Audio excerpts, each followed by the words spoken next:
Good morning students. आज के इस लेक्चर में हम करेंगे keywords and identifiers. Most important topic है एग्जाम पॉइंट ऑफ व्यू से। जनरली छोटे क्वेश्चंस में इसे पूछा जाता है। Welcome to G scholars computers classes. तो देखते हैं कीवर्ड्स एंड आइडेंटिफायर्स। सबसे पहले लेते हैं keywords. Keywords are reserve words which have predefined meanings. Keywords ऐसे वर्ड्स हैं जिनके मीनिंग को रिजर्व किया हुआ है, जिनके मीनिंग को ऑलरेडी डिफाइन कर दिया गया है। तो जिस भी पर्पज के लिए इन्हें डिफाइन किया गया है उसी पर्पज के लिए ही हम इन्हें सिर्फ यूज कर सकते हैं। इनको एक प्रोग्रामर या एक यूजर अपने पर्सनल पर्पज के लिए इन वर्ड्स को यूज नहीं कर सकता। ड्यूरिंग द मैन्युफैक्चरिंग इनका मीनिंग डिफाइन कर दिया गया होता है और सिर्फ उसी मीनिंग के लिए ही हम इन कीवर्ड्स को यूज करते हैं। There are 32 keywords in C. C के अंदर 32 कीवर्ड्स होते हैं। All keywords must be written in lower case letter. सारे के सारे कीवर्ड्स लोअर केस लेटर में लिखे होते हैं। तो 32 कीवर्ड्स हैं ये जो कि सी में है। Auto break, case, char, const, continue, default, do, double, else, enum, extern, float, for, goto, if, int, long, register, return, short, signed, sizeof static, struct, switch, typedef, union, unsigned, void, volatile and while. तो इनका meaning already हमारे manufacturer के through define कर दिया गया है। Next is keywords and identifiers में अब हम देखते हैं identifiers. It is the name given to any program element. तो ये वो यूजर डिफाइंड नेम है, ये यूजर डिफाइंड नेम है जो एक प्रोग्राम एलिमेंट को दिया जाता है। तो प्रोग्राम के एलिमेंट हो सकते हैं वेरिएबल, कोई भी वेरिएबल को अगर हमने यूजर डिफाइंड नेम देना है, या किसी फंक्शन को, या एरे को, या स्ट्रक्चर को, या फिर यूनियन को। इन सब प्रोग्राम एलिमेंट को जब हम यूजर डिफाइंड नेम देते हैं तो उसको कहते हैं identifiers. Next is rules to naming an identifier. जब भी हम आइडेंटिफायर का नेम दें तो उसके लिए हमें कुछ रूल्स फॉलो करने होंगे और रूल्स हैं letters, digits, underscore are allowed. तो ये जो नेम है प्रोग्राम एलिमेंट को जब भी हम नेम दें तो उसके अंदर हम लेटर्स दे सकते हैं A to Z, डिजिट्स दे सकते हैं 0 to 9 और सिर्फ अंडरस्कोर साइन अलाउड है। इसके अलावा बाकी स्पेशल सिंबल्स, बाकी साइंस अलाउड नहीं है। और इसके अलावा फर्स्ट कैरेक्टर, जो हमारा फर्स्ट कैरेक्टर है नेम का, प्रोग्राम एलिमेंट के नेम का, it must be a letter. पहला कैरेक्टर जो है वो लेटर ही होना चाहिए, पहला कैरेक्टर। उसके अलावा लेटर, डिजिट्स और अंडरस्कोर साइंस हो सकते हैं। Next is special symbol and blank spaces are not allowed.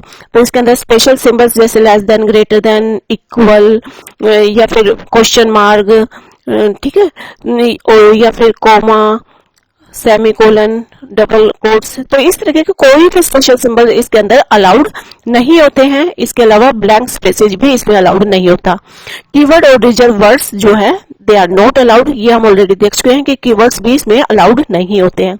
It is case sensitive.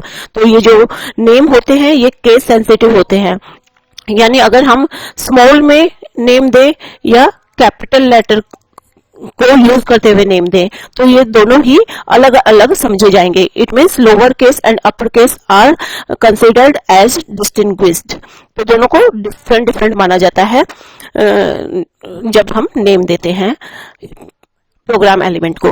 Next is variable name may be as long as we want. Variable name कितना भी बड़ा हो सकता है, but the first 8 characters of a variable are recognised by C compiler.